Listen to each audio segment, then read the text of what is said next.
Hello everyone, today I have brought 3 questions अनि तपाईहरुलाई थाहा छ त्यो तीनवटा क्वेशनहरु चाहिँ TU द्वारा सोधिएको हो। यो क्वेशनहरु बीएड फर्स्ट इयरको मेजर म्याथबाट सोधिएको हो।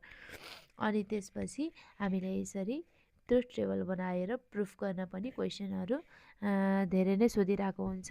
अब यो यस्तै हामीले आज तीनवटा क्वेशनहरु सल्भ गर्दै छौं। यहाँनिर यसरी फर्स्ट क्वेशनमा हामीलाई नेगेसन P इम्प्लाइज Q लाई चाहिँ योसँग कम्पेयर गरेर यो दुईवटाको सेम भ्यालु निकालेर प्रुफ गर्नु छ। अब यसमा हामीले यसको लागि के गर्नुपर्छ त तपाईहरुले अगाडिको भिडियो लेसन 1 बाट थाहा पाइसक्नु भएको छ कसरी ट्रुथ टेबल बनाउने। यसपछि हामीले थाहा छ हामीसँग PQ P र Q छ भनेपछि P र Q लाई राखेर यसरी T T F F यो पहिले सुरु जुन पनि ट्रुथ टेबल बनाउँदा लेख्नुपर्छ भनेर। त्यसपछि हामीलाई चाहिएको छ P इम्प्लाइज Q, त्यसपछि चाहिँ नेगेसन P इम्प्लाइज Q। एकैचोटि हामीले गर्न गाह्रो हुन्छ, त्यसैले P इम्प्लाइज Q निकालेर बल्ल नेगेसन P इम्प्लाइज Q निकाल्ने। अनि यो यसरी इम्प्लाइज आएको कन्डिसनमा हामीले के गर्नुपर्छ त ट्रु अनि फल्स छ भने फल्स, बाँकी सबैमा ट्रु। यस्तै कन्डिसन यहाँ सेकेन्डमा देखिन्छ। यो केस कहाँ छ त सेकेन्डमा TF, यहाँ F हुन्छ, बाँकी सबै के हुन्छ त ट्रु हुन्छ। अब यसपछि इम्प्लाइज सरी यो इन्भर्स दिएको छ भनेपछि नेगेसनमा हामीले ठ्याक्कै यसको उल्टो लेख्ने फल्स ट्रु, यहाँ ट्रु छ भने फल्स अनि यहाँ फेरि पनि ट्रु छ फल्स लेख्ने। अब हामी जाऊ अर्कोतिर। यहाँनिर हेर्नुस् है P एन्ड नेगेसन Q चाहिएको छ। अब यसको लागि हामीले नेगेसन Q लाई गराएर बल्ल P अनि एन्ड नेगेसन Q लाई चाहिँ हामीले टेबलमा लेख्छौं। यहाँनिर यो Q को कोलममा हेर्दाखेरि जे देखिन्छ त्यसको ठ्याक्कै उल्टो लेख्ने। TF छ भनेपछि FT लेख्ने। अनि त्यसपछि यहाँ P एन्ड नेगेसन Q मा के गर्नु पर्यो त P कहाँनिर छ अगाडि छ, यसलाई र हामीले यसलाई कम्पेयर गर्नु पर्यो P एन्ड नेगेसन Q। अब यो एन्ड आइसकेपछि हामीलाई के थाहा छ त ट्रु मात्र ट्रु हुन्छ, बाँकी सबै फल्स हुन्छ। अब हेरौँ है त यहाँनिर कहाँनिर ट्रु र ट्रु छ भनेर ट्रु अनि फल्स छ, के हुने भयो त फल्स हुने भयो। त्यसपछि ट्रु छ ट्रु भयो, त्यसपछि फल्स छ, यो फेरि के भयो त फल्स भयो। फल्स र ट्रु छ, यसमा पनि फल्स भयो। दुईचोटि ट्रु भयो भने मात्र ट्रु हुन्थ्यो। अब हामीले कम्पेयर गरौँ। अब हामीले हेर्न सक्छौं यसरी नेगेसन P इम्प्लाइज Q यहाँनिर, त्यसपछि P एन्ड इन्भर्स Q। अब हेरौँ यसमा सेम आएको छ कि नै। False true false false false true false false. हेर्नुस् त यहाँ सेम आएको छ भनेपछि यो स्टेटमेन्ट प्रुफ भयो। अब हामीले के लेख्न सक्छौं लास्टमा therefore negation P implies Q is equal to P and negation Q proved. अब हामी जाऊ सेकेन्ड क्वेशन। सेकेन्ड क्वेशन पनि TU ले नै सोधेको हो 2074 मा। यो क्वेशन सोधेको हो TU 2074 मा। अनि यो क्वेशनमा पनि प्रुफ द्याट नै दिएको छ। हामीले पहिले सुरु P र Q मात्र देखिरहेको छौं भने P र Q को लागि हामीले के गर्नुपर्छ राम्रोसँग थाहा छ PQ TTFF अनि त्यसपछि गर्ने TFTF। अब हामीले गर्नुपर्छ सुरुमा P यसरी यहाँ बाइ कन्डिसनल दिएको छ, यो भनेको हाम्रो फिफ्थ टाइप लजिकको बाइ कन्डिसनल, यसलाई डबल इम्प्लाइज पनि भनिन्छ। अनि Q गराएर यसको एन्सर निकाल्ने। त्यसपछि हामीलाई यसको नेगेसन चाहिएको छ, negation P double implies Q। त्यसपछि हामीले अर्को साइडमा हामीलाई के चाहिएको छ त नेगेसन Q, त्यही भएर नेगेसन Q लेख्ने। त्यसपछि P double implies negation Q को एन्सर लेखेर हामीले कम्पेयर गर्छौँ। अब हामीले सल्भ गरौँ यसरी। यहाँनिर पी बाई कन्डिसनल क्यू, यो केसमा हामीलाई के थाहा छ त, ट्रु ट्रु छ भने ट्रु, फल्स फल्स छ भने पनि ट्रु, अनि बाँकी दुईतिर फरक फरक छ भने चाहिँ फरक फरक स्टेटमेन्ट छ भने चाहिँ फल्स गराउने। यहाँनिर र यहाँनिर ट्रु हुन्छ, त्यसपछि कहाँनिर फल्स हुन्छ त, यो बिचको दुईवटामा। अब यसपछि फेरि हेरौँ, यसको नेगेसन लेख्ने भनेको छ, ठ्याक्कै यसको उल्टो लेखौँ।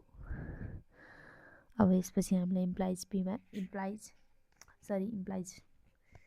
होइन, यो नेगेसन क्यूमा हामीले के गर्ने त,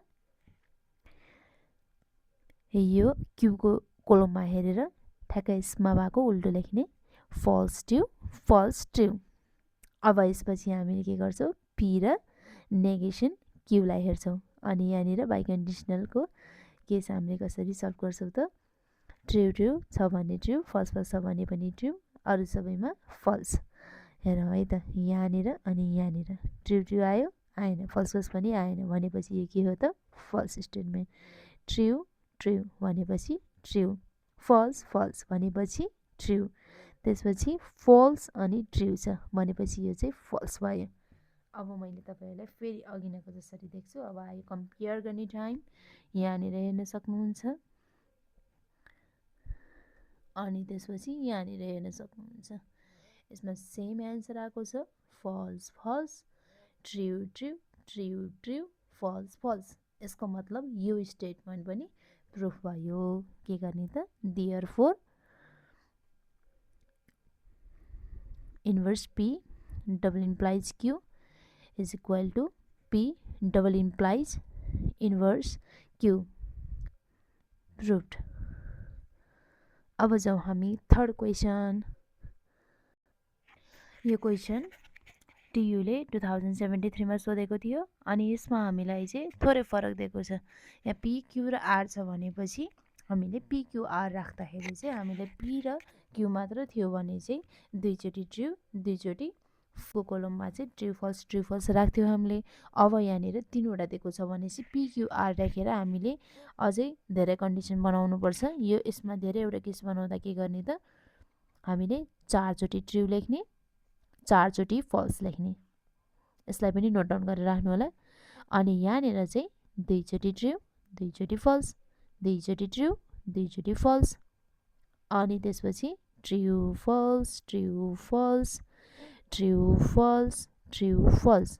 अब यहाँनिर हामीले के चाहिएको छ त, क्यू कन्डिसनल आर छ, क्यू कन्डिसनल आर गर्ने, त्यसपछि हामीलाई P conditional Q conditional R चाहिएको छ, त्यही भएर P implies Q implies R. अब हामीलाई आर राखिहालौँ, त्यसपछि हामीलाई नेगेसन क्यू पनि त चाहिएको छ, अनि त्यसपछि हामीले के गर्ने त, पी एन्ड नेगेसन आर।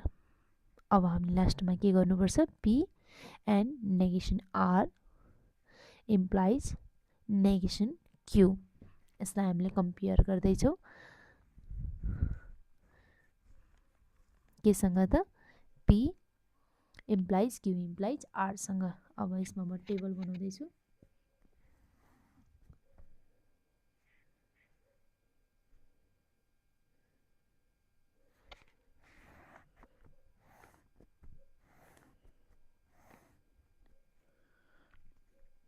अब गरौँ हामीले, यहाँनिर दिएको छ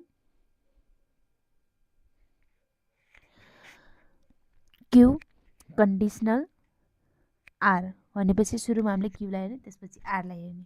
यो केसमा के थाहा छ त हामीलाई, टी अनि एफ छ भने फल्स हुन्छ, सुरुमा टी त्यसपछि एफ छ भने एफ हुन्छ। हेरौँ है त त्यस्तो कहाँनिर छ, क्यू र आरलाई हेर्ने, टी र एफ कहाँ छ, टी र एफ यहाँनिर छ भनेपछि यहाँनिर फल्स, टी र एफहरू अर्को यहाँनिर छ, यो पनि फल्स, बाँकी सबै ट्रु हुन्छ।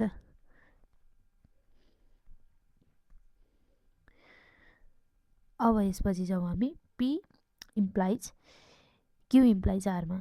अब यसलाई र हामीले यसलाई कम्पेयर गर्ने, यसबाट हामीले के निकाल्छौँ त फेरि पनि इम्प्लाइज आएको छ भनेपछि ट्रु र फल्स छ भने फल्स नत्र भने सबै ट्रु यहाँनिर हेर्नु ट्रु ट्रु छ ट्रु ट्रु र फल्स छ भनेपछि के भयो त फल्स भयो ट्रु ट्रु अनि त्यसपछि के हुन्छ यहाँ पनि true true true true false true true false false true false true true false true true अब फेरि हामी अर्को छौँ नेगेसन आर अनि अब यसमा त सिधै यो दुईवटा रोलाई हेरौँ यो दुईवटा कोलमलाई अनि त्यसपछि हामीले इजिली लेख्न सक्छौँ यहाँ true true false false true true false false छ भनेपछि यहाँ के गर्ने त पहिले सुरु आरको हेरौँ पहिले सुरु हामीले के गर्ने त आरकोमा true false true false true false दिएको छ भनेपछि false true false true false true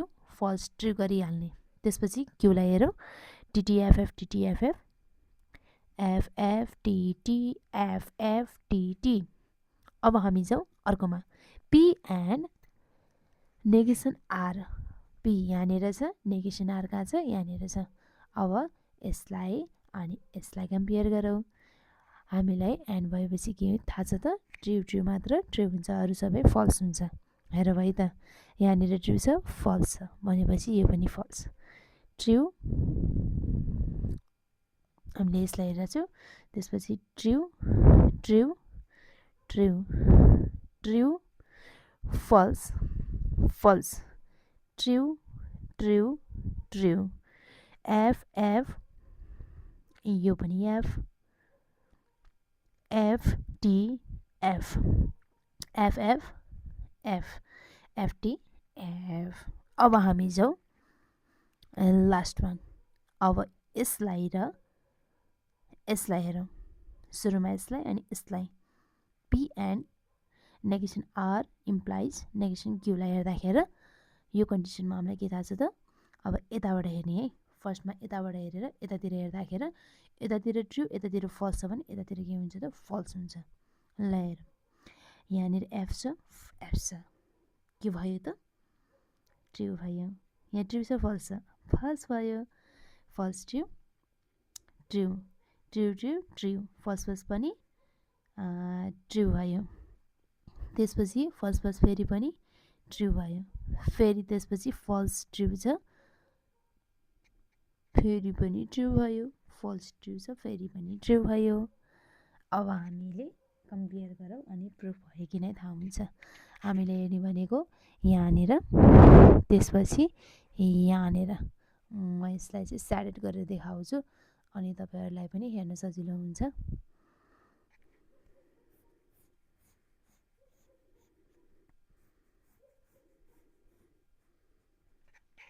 ल यसमा हामीले क्लियरली देखिरहेछौँ सेकेन्डमा मात्र फल्स छ बाँकी सबै ट्रु छ अब यो पनि प्रुफ भयो हामीले लास्टमा कन्क्लुजन लेख्ने therefore P implies Q implies R equal to P and inverse R implies inverse Q proved.